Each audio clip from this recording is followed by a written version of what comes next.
Hi, and welcome to episode 2 of the How to Life podcast. This is the podcast that nurtures, teaches, inspires, and helps you feel more grounded and confident in dealing with the adult world. I'm Dr. Laura Jaget. I am a longtime mother and doctor, and I'm your host.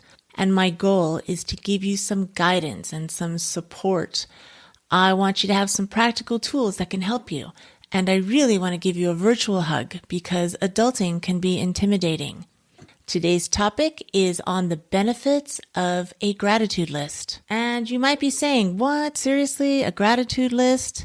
Yes, a gratitude list. And I chose this topic because it is often overlooked as a very practical and valuable tool to happiness. When you're happy, you have a better chance of feeling confident and getting past whatever adult hurdle happens to be in your way. I know it seems simple and trite. I know. How could something so little help you if you're in a downward spiral? I mean, you might feel like you have serious problems, and in your mind, it might just seem so bad that your number one goal is just to figure out a way to solve this problem. There's no time for a gratitude list. And anyway, how is that going to make a difference in what's happening now?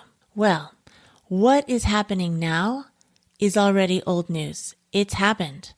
You may need to take action to correct something, but it's much better to take action when you're feeling better than when you're feeling sad, scared, depressed, defeated. Insert whatever adjective resonates with you. Before I started writing a daily gratitude list, I lived my life like I think most people do. I had a knee-jerk reaction to whatever was happening. If it was going well, I was happy. If something didn't go my way, I would be completely thrown off. I would try to control the situation or control others so that it would go my way, which, of course, never worked. It just led to frustration and anger. Have you noticed in your own life that trying to control the situation or people or things in it doesn't work? And if it does work, it's only temporary, and the cycle just continues. I think that most people live life like that. They just react to it.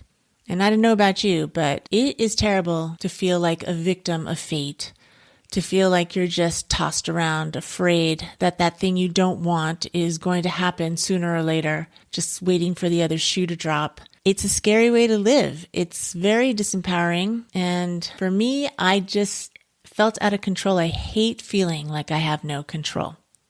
But I have come to learn that you can control one thing, and that is your reaction to whatever is happening to you or whatever happens to you, choosing to see all the good stuff that happens to you on a daily basis. And believe me, there is a lot. It's there. The beauty of a gratitude list is that it helps you to practice noticing it. That's such an important lesson to learn. I started keeping one back in 2014 when I was at a crisis period in my life. It was one of the lowest times that I can ever remember. And I just remember feeling utter sadness and hopelessness and despair.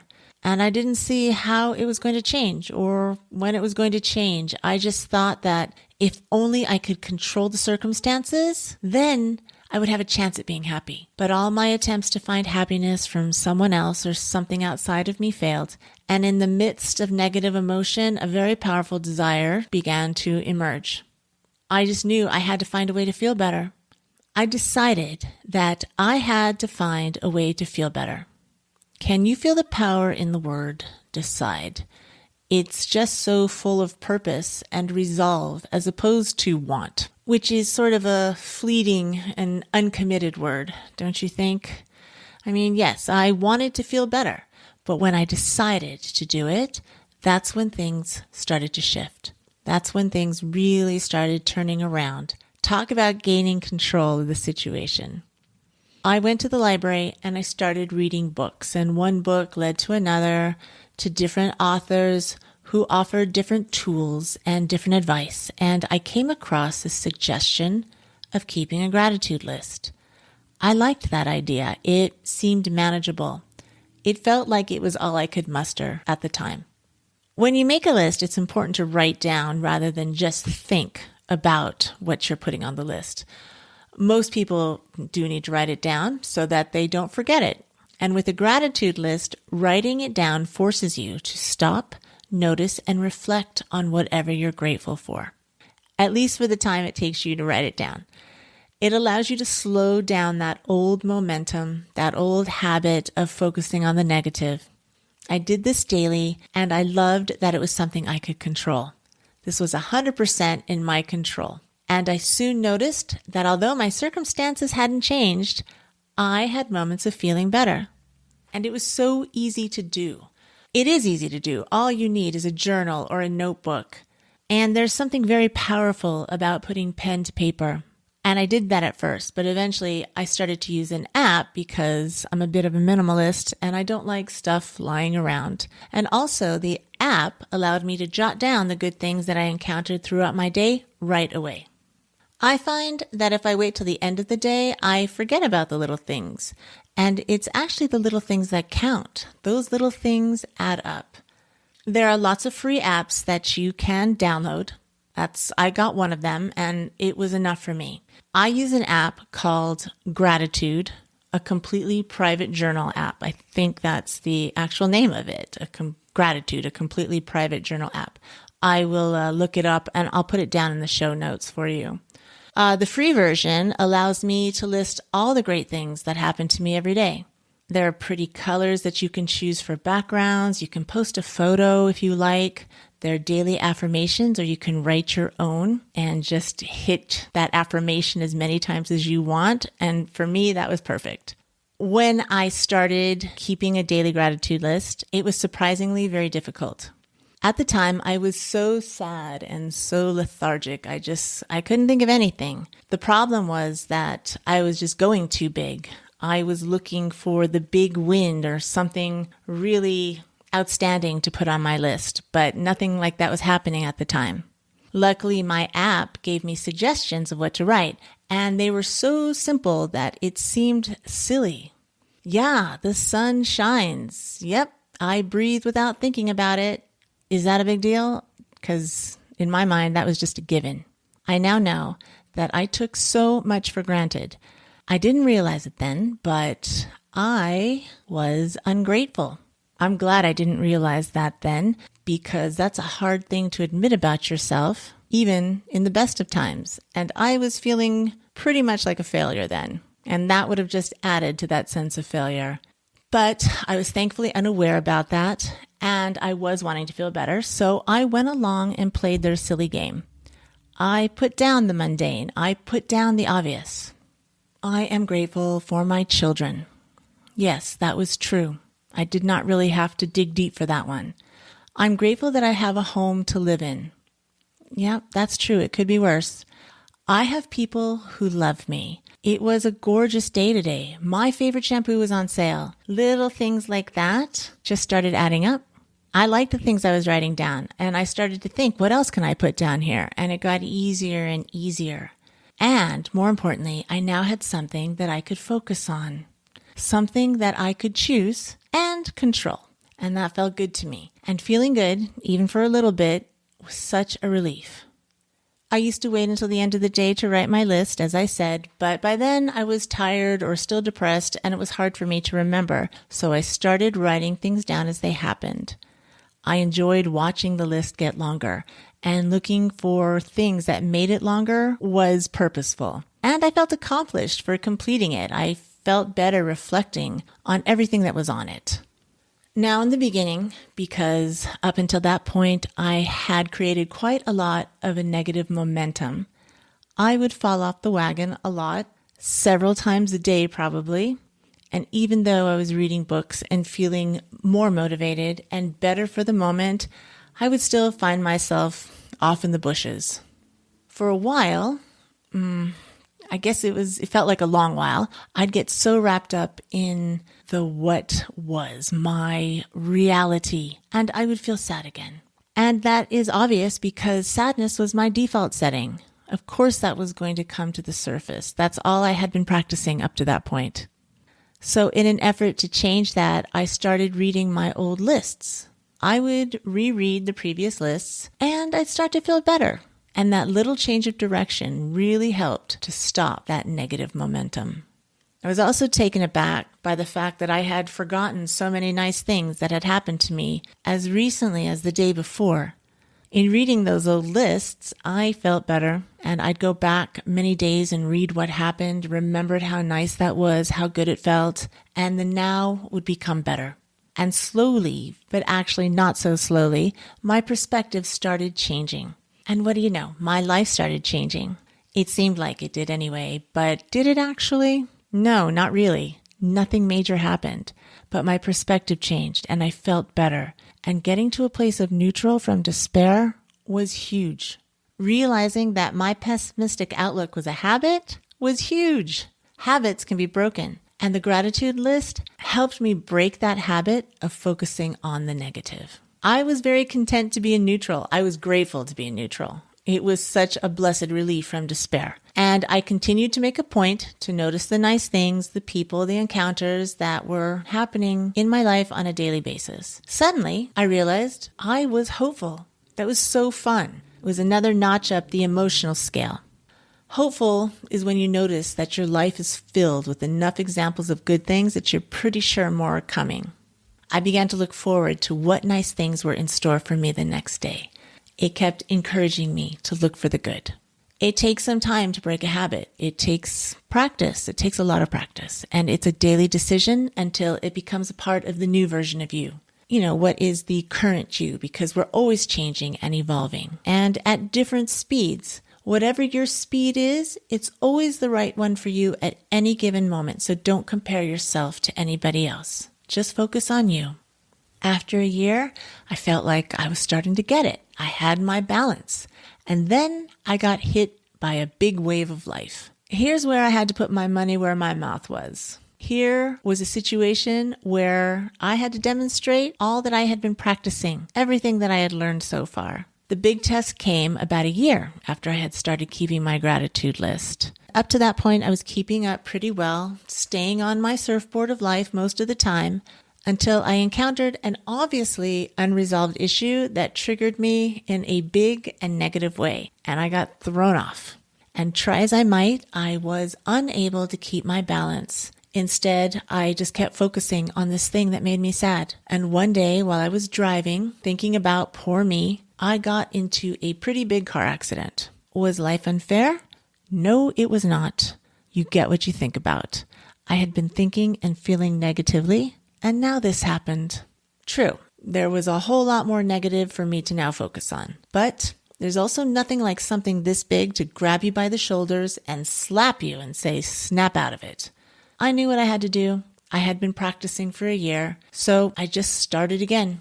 In the midst of the fallout of that event, which ended up lasting several months, I was determined to write about, talk about, and think about only the good that came out of that situation. For example, everyone survived. My body eventually healed. I had a BMW at the time, and it was so well designed that it absorbed the blow in such a way that it folded into itself rather than into my daughter, who was sitting closest to the impact site. I had a BMW at that time. I was very blessed to have a BMW. It wasn't any car, it was a BMW. The on-call system immediately knew of the accident. It called me through the car to check on me and then called emergency vehicles. That is incredible technology. All of those people that came to help me were so nice. And my daughter walked away without a scratch. Absolutely nothing happened to her. I had car insurance. It took care of everything. I got to get a new car in the end. I had a great doctor. Modern medicine is awesome. Heating pads are fantastic. My family cared for me. I have amazing friends. I am so loved. And I had this gratitude list, this tool, and the determination and desire to focus only on what went right. The hit had already happened.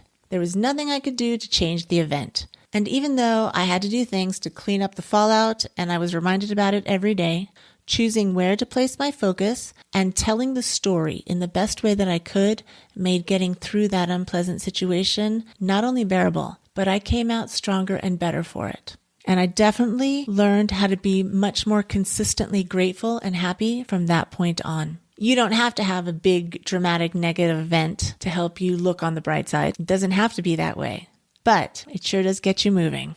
I've kept a gratitude list for 6 years now. As I was going along, I thought it was taking me quite a while to catch on to feeling good 100% of the time. But the truth is, you don't feel good 100% of the time. I don't, even now. But I do know that when negative emotion hits me, I know how to stop it and turn it around before it picks up too much speed in the opposite direction. And sometimes I can't catch it in time, and when that happens, I don't beat up on myself. I will instead try to distract. I'll watch a funny movie. I will exercise. I'll do something I love, or take a nap, or go to bed for the night. Anything to stop the negative spiral. Then I start again when I am in a more neutral place. I really do want to get back to neutral as quickly as possible. Now I start noticing and writing good things down as early in the day as I can. Since you do get what you think about, I try to get out ahead of it. The more good that I notice, the more I seem to get back. Gratitude. It's so easy to overlook, but it is so easy to accomplish when you decide to do so. My decision to keep a gratitude list was one of the best things I ever did, and it's one of the most valuable tools I have to leading a happy and content life. Initially, I had to set up a reminder to write in it every day. My app does that for me. But now I don't need that reminder. I just look forward to noticing and appreciating all the wonderful things that happen to me daily and reveling in them. Now, when I go back and read my gratitude lists from back in the beginning when I started, during what I remember was the darkest period of my life, it doesn't seem as bad as I thought it was. That's because I would never write about the bad stuff. I never mentioned the unpleasant. My lists only have good stuff on it. As I was reading back on some of those earlier dates, I remember thinking, wow, that was a good day. I thought that was supposed to be the dark time in my life. But looking at the list, I started to believe that only good stuff happens to me. Do you see what happened? Because I only wrote about the good, my memory of the past changed. I don't remember the details of the story I used to tell. It's so not who I am anymore. It's almost like it never happened. In essence, I have changed my past, and that's pretty cool. But you don't have to do that. You don't have to go back and fix anything. Just start with where you are now. Now is where your power is, and you're in complete control of framing it in a way that will benefit you. For me, keeping a gratitude list was life-changing. It still is. It's my compass. It keeps me on track. It keeps me focused and balanced, and I think it's really fun. I love looking for things to put on the list, and I'm a happier person because of it. Give it a try. Maybe you'll find that you'll be a happier person because of it as well. I hope that this Mom and Art Talk gave you something to think about and consider. Gratitude will definitely help you build a strong and solid foundation for adult life. With it, you can handle anything that comes your way. Do you think that this is something that you might try? If you decide to do it, I would love to hear how it's going for you. I would love to hear if you've noticed some improvement in your outlook on life or results in your life. If you're having a little trouble at first and you need a little help tweaking it, let me know. We all learn in different ways, and I would love to help you find a way that works for you. For those of you who have been keeping a gratitude list already, how has that positively affected your life? Do you have any techniques or suggestions that you would like to share? Let's hear your story. Let me know. You can reach me at drlj@howtolife.com. That is drlj@howtolife.com. I want to hear your wins. I want to cheer you on. Maybe your success stories might inspire or encourage someone else who's struggling a bit out of the starting blocks. We're all here to help each other. Thanks again for listening in today. I'm grateful to have this platform to be able to talk to you. If you'd like to check out my website, go to howtolife.com and you will be able to find the show notes from the episode there, which will also include the gratitude app that I use. The link for this show will also be on the website, or the direct link is howtolife.com/episode 002 if you want to review some of the things I spoke about, or if you want to share this episode with a friend. I would really appreciate that. If you're feeling pretty good right now, I would love it if you would leave a review on Apple. It'll help the show get more noticed, which will help me out as well. And if you hit the subscribe button, you'll not miss next week's show. I have a great interview lined up based on requests that I received from you guys. There are a lot of questions about insurance, what it is, why you need it, how it works, who can help you, a lot of questions. So I will be interviewing Wendy Everson, an insurance agent with 34 years of experience in this field. And I will ask her every question I've received, as well as a lot more that you guys may not even have known to ask. You're going to love it. I look forward to sharing this with you next time. Until then, have a great day. Be easy about everything. You got this.